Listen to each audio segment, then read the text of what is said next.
Friends, सभी को नमस्कार। Welcome back to my YouTube channel. साथियों, आज की इस वीडियो में हम आपके लिए कक्षा 8 विषय विज्ञान की शिक्षण योजना लेकर आए हैं। प्रकरण है पाठ 2, मानव निर्मित वस्तुएं। साथियों, वीडियो शुरू करने से पहले आपसे निवेदन है कि यदि आपने अभी तक मेरा चैनल सब्सक्राइब नहीं किया है या आप मेरे चैनल पर पहली बार विजिट कर रहे हैं तो प्लीज़ आप मेरा यूट्यूब चैनल सब्सक्राइब करें, जिससे आपको इसी प्रकार के अन्य वीडियो समय समय पर मिलती रहें। यदि आप चाहते हैं कि आपको इस प्रकार की वीडियो आपके व्हाट्सएप या टेलीग्राम पर मिले तो मैंने इसके लिए व्हाट्सएप और टेलीग्राम के ग्रुप बनाए हुए हैं। दोनों ग्रुप का लिंक आपको वीडियो के डिस्क्रिप्शन बॉक्स में मिल जाएगा, आप वहां से ज्वाइन कर सकते हैं। तो शुरू करते हैं आज की वीडियो। दिनांक, कक्षा, विषय और समयावधि। कक्षा 8 विषय विज्ञान, समयावधि 40 मिनट। लर्निंग आउटकम: बच्चा मानव निर्मित वस्तुओं, संश्लेषित रेशों, प्लास्टिक, कांच, मृत्तिका एवं साबुन के अर्थ, प्रकार, गुण एवं महत्व लिख लेता है। प्रकरण अध्याय 2, मानव निर्मित वस्तुएं।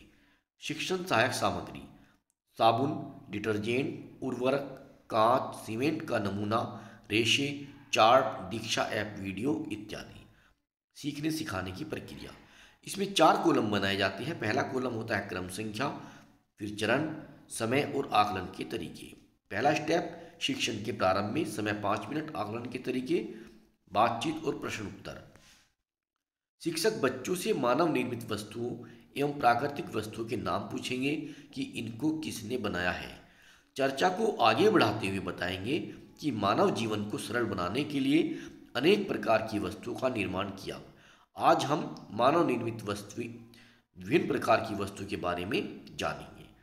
शिक्षण के दौरान समय 25 मिनट और आकलन का तरीका अवलोकन। गतिविधि 1, मानव निर्मित वस्तुओं की उपयोगिता।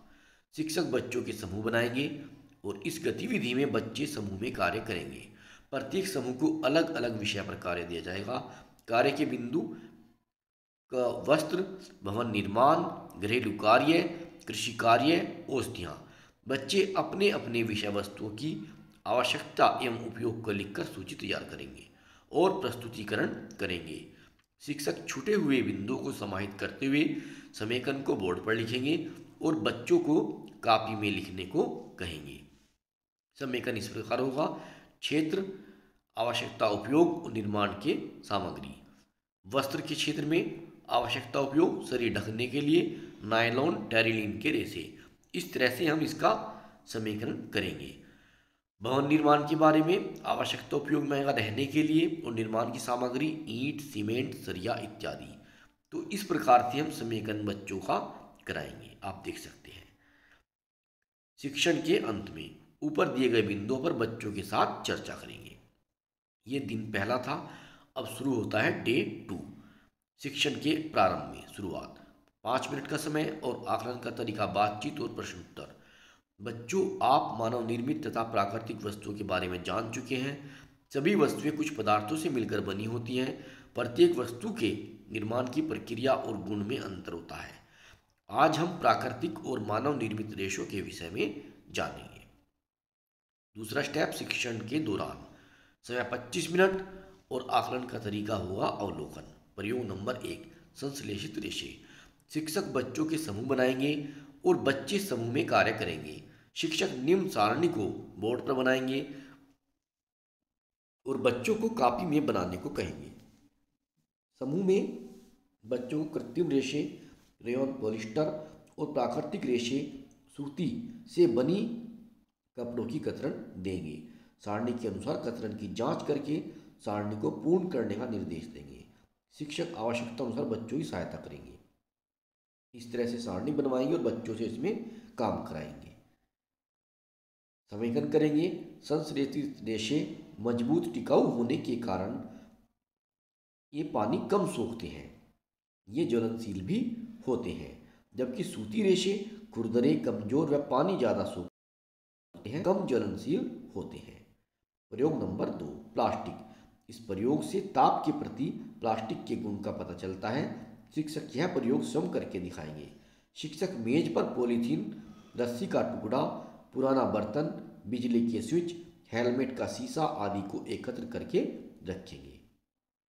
मोमबत्ती की सहायता से प्लास्टिक के सामान को एक एक कर जांचेंगे। इस प्रकार प्रयोग की सामग्री दो समूह में विभाजित हो जाएगी, गर्म करने पर मुलायम होने वाली और न मुलायम होने वाली प्लास्टिक। इस तरह से सारणी बनाएंगे, गर्म करने पर मुलायम हुई या नहीं हुई और इसका उपयोग प्लास्टिक, पॉलीथीन, रस्सी, पुराना बर्तन, बिजली के स्विच, हेलमेट का शीशा, थर्माकोल। इस तरह से तो जो चीज़ गर्म हो जाएगी, गर्म करने पर मुलायम हुई, यहाँ लिखेंगे मुलायम हुई। क्या पॉलीथीन में क्या उपयोग है? सामान लाने में। रस्सी गर्म करने पर मुलायम हो जाएगी, उपयोग होता है बांधने के कार्य में। पुराना बर्तन मुलायम नहीं होगा, उपयोग होता है घरेलू कार्य में। तो इस तरह से हम इसको पूरी कराएंगे बच्चों से। फिर समेकन करेंगे। पॉलीथीन से बोतल, बाल्टी, एक्रिक्लिक से कार के शीशे, हेलमेट के शीशे, थर्माकोल स्टाइरोन पैकिंग में, मेलामाइन से बर्तन, बैकेलाइट से बिजली के सामान, टेफ्लॉन से नॉन स्टिक बर्तन बनाए जाते हैं। पॉलीथीन, थर्माकोल, रस्सी आदि को गर्म करने पर मुलायम हो जाती है, इसलिए इन्हें थर्मोप्लास्टिक कहा जाता है।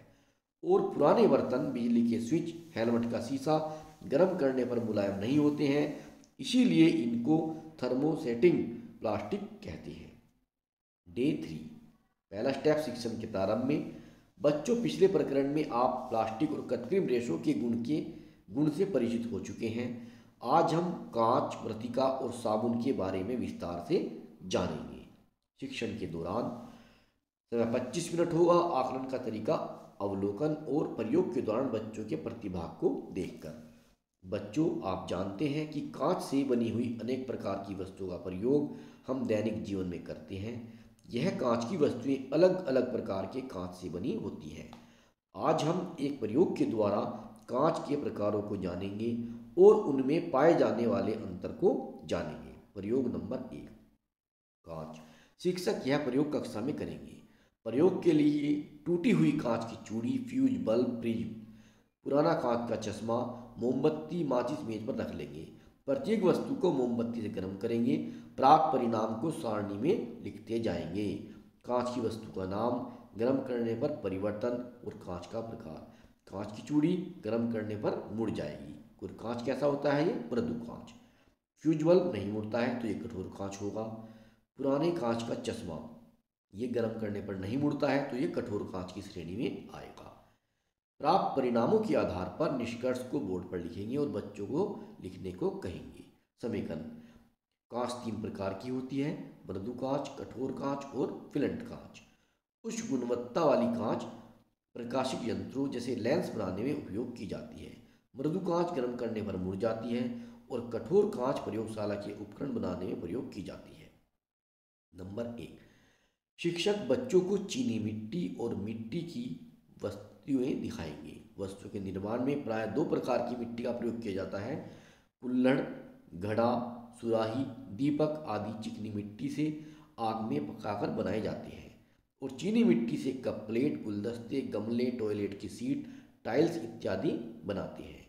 इन बर्तनों पर लेड ऑक्साइड, टिन ऑक्साइड का लेप चढ़ाकर अधिक गर्म किया जाता है, जिससे ऊपर का लेप पिघलकर चमकीली परत के रूप में छिद्रों को ढककर इन्हें जलरोधक बना देता है। नंबर 2, साबुन व अपमार्जक। शिक्षक साबुन और डिटर्जेंट को कक्षा में दिखाएंगे और बच्चों से संरचना व कार्य के संबंध में निम्न प्रश्नों द्वारा चर्चा करेंगे। प्रश्न नंबर 1, डिटर्जेंट और साबुन का प्रयोग किस कार्य में करते हैं? डिटर्जेंट और साबुन में झाग कौन अधिक मात्रा में देता है? शिक्षक चीनी मिट्टी, साधारण मिट्टी, साबुन व अपमार्जक से जुड़े महत्वपूर्ण बिंदुओं को बोर्ड पर लिखेंगे। समेकन। साबुन उच्च वसीय अम्लों के सोडियम तथा पोटेशियम लवण होते हैं। अपमार्जक कठोर जल में अधिक झाग देते हैं। ये कपड़े धुलने में प्रयुक्त होते हैं। शिक्षण के अंत में शिक्षक बच्चों द्वारा किए गए कार्य को देखेंगे और आवश्यक सुधार करेंगे। समय 10 मिनट का होगा। पहले 5 मिनट में बच्चों से ये कार्य कराएंगे और देखेंगे और दूसरे 5 मिनट में उनको गृह कार्य दिया जाएगा। गृह कार्य में आप इस प्रकार के प्रश्न दे सकते हैं: प्राकृतिक एवं मानव निर्मित वस्तुएं जीवन को किस प्रकार सरल बनाती हैं? प्राकृतिक और मानव निर्मित वस्तुओं में अंतर स्पष्ट कीजिए। कृत्रिम रेशों के नाम लिखो। थर्मोसेटिंग प्लास्टिक और थर्मोप्लास्टिक में क्या अंतर होता है? गद्दे आदि में कौन से कृत्रिम रेशे बनी हुई रुई भरी जाती है? झोपड़ी बनाने में किन किन वस्तुओं का उपयोग होता है? इस प्रकार के प्रश्न बच्चों को गृह कार्य में दिए जा सकते हैं। तो साथियों, ये थी वीडियो। आशा करता हूँ वीडियो आपको पसंद आएगी। अगर वीडियो अच्छी लगे तो इसे आप शेयर करें अपने अन्य साथियों के साथ, क्योंकि आप जानते हैं इन दिनों शिक्षण योजना की बहुत डिमांड है। सभी अधिकारी शिक्षण योजना आकर पूछते हैं। हमारा सत्र नया अब 1 अप्रैल से शुरू होने वाला है, तो इसीलिए हमने सोचा है कि भाई हर विषय की शिक्षण योजना तैयार की जाए और आपके साथ शेयर की जाए। तो मिलते हैं बहुत जल्द अगली वीडियो में, तब तक के लिए नमस्कार। Have a nice day.